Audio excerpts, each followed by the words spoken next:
Alors cet Avatar 2, claque ou pas claque? Bah oui et non.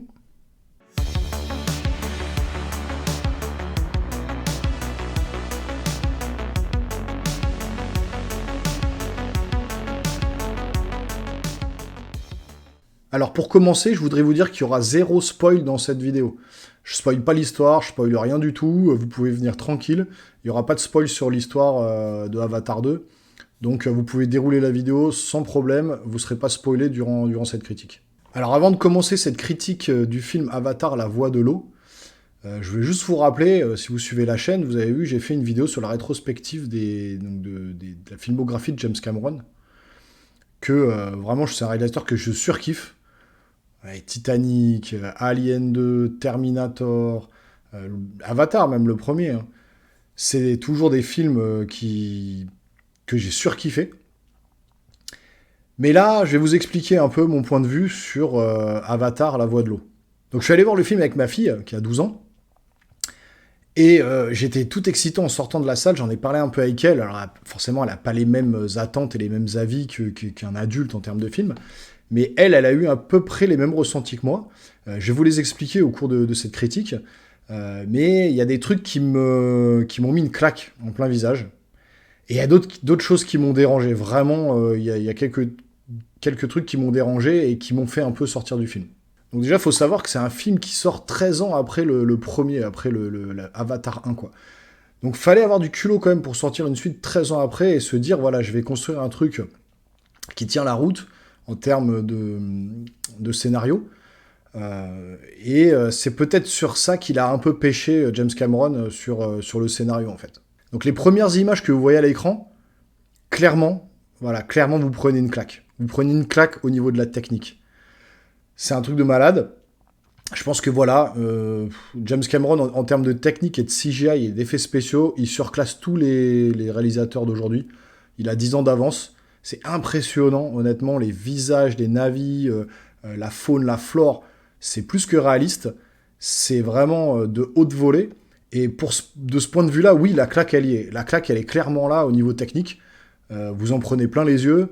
Et dès les premières minutes du film, avec une 3D, encore une fois, qui envoie du lourd. Franchement, la 3D, c'est hyper immersif. Ça se détache du décor. Il y a vraiment des effets qui se détachent du décor. C'est vraiment... voilà, ça vous plonge vraiment dans Pandora. Mais il y a un mais. Déjà, sur la technique, il y a un mais. Définitivement, je suis pas du tout adepte du HFR, du High Frame Resolution ou un truc comme ça, High Frame Rate. En anglais, la résolution là qui est en 60 images par seconde, sur certains plans, pas tout le temps, mais la plupart du temps quand même, c'est en 60 images par seconde. Et voilà, je déteste vraiment cet effet caméscope. C'est tellement net. Alors vous voyez tout à l'écran, il n'y a pas de problème, aucune distorsion, pas de flou. Vous voyez toutes les scènes d'action décortiquées au millimètre. Vous ratez rien, mais par contre ça me dérange. On n'est plus au cinéma. J'avais l'impression de regarder une espèce de scène cinématique de jeux vidéo à plusieurs millions de dollars, quoi. Plusieurs centaines de millions de dollars. Vous savez que je kiffe les jeux vidéo, mais les jeux vidéo, c'est les jeux vidéo, qui se rapprochent de plus en plus parfois du côté cinématographique. Et je trouve que des films comme ça, comme Avatar, qui veulent se rapprocher presque du jeu vidéo, de la cinématique à plusieurs centaines de millions, ça marche pas. Moi, je suis un adepte des 24 images par seconde, du flou dans l'image, du grain, où ça bouge un peu là, c'est tellement net que parfois, ça en devient quasiment faux.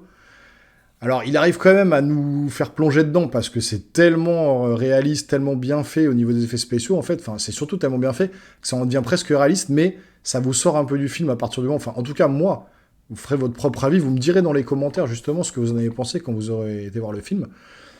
Mais moi, ça me sort du film, hein, cette haute résolution, cette fréquence d'image, ça me sort vraiment du film. Alors voilà, la claque technique, elle est là. C'est pour ça que je vous ai dit oui et non. On prend une claque au niveau de la technique. Ça, j'en doutais pas de toute façon en allant voir le film. Et là où je prends pas une claque, c'est vraiment au niveau du scénario, quoi.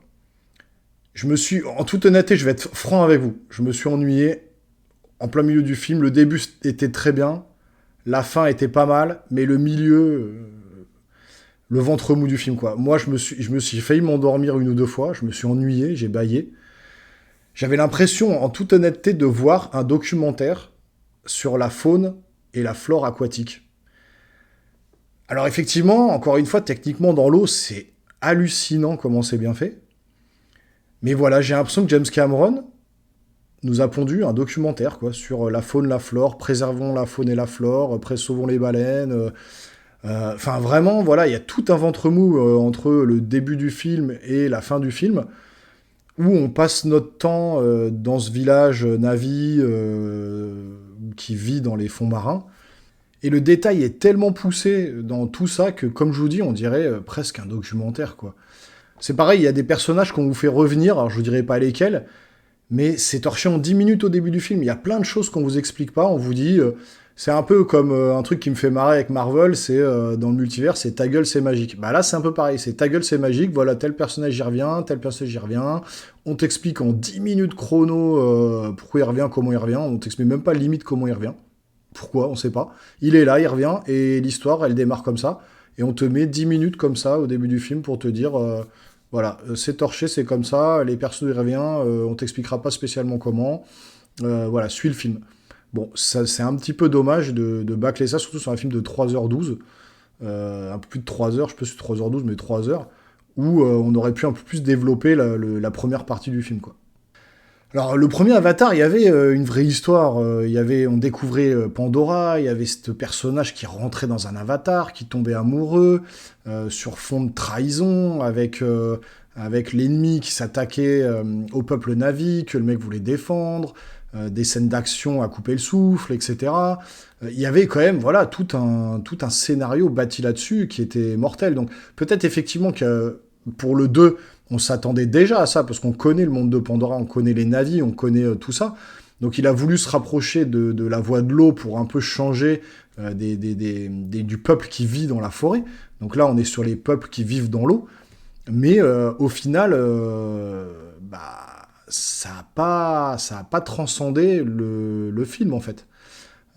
Je prends par exemple une comparaison toute bête avec deux gros blockbusters de deux gros réalisateurs, James Cameron avec Avatar 2, et prenez Steven Spielberg avec Ready Player One par exemple. Ready Player One, j'ai 100 fois plus pris mon pied que Avatar 2. Techniquement, c'était très solide pour Ready Player One, et il y avait une histoire quand même palpitante, avec des rebondissements dans tous les sens, des clins d'œil de geek, de pop culture dans tous les sens. C'était vraiment, ce film, c'était un pied total, quoi. Là, Avatar 2, encore une fois, vous me prenez pas, hein, je dis pas que c'est un mauvais film, hein. C'est un excellent film, mais c'est un excellent film sur la technique. Mais c'est pas un excellent film sur le scénario. Je suis désolé, là, à la fin du film, c'est pas un spoil, on le sait déjà.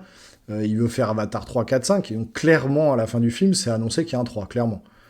Mais je vois pas ce qu'il va faire dans le 3. En toute honnêteté, là, je trouve qu'il a tout raconté. Moi, pour moi, personnellement, c'est purement subjectif. Je pense qu'il aurait dû s'arrêter à faire juste Avatar 1, ça suffisait. Il suffisait à lui-même.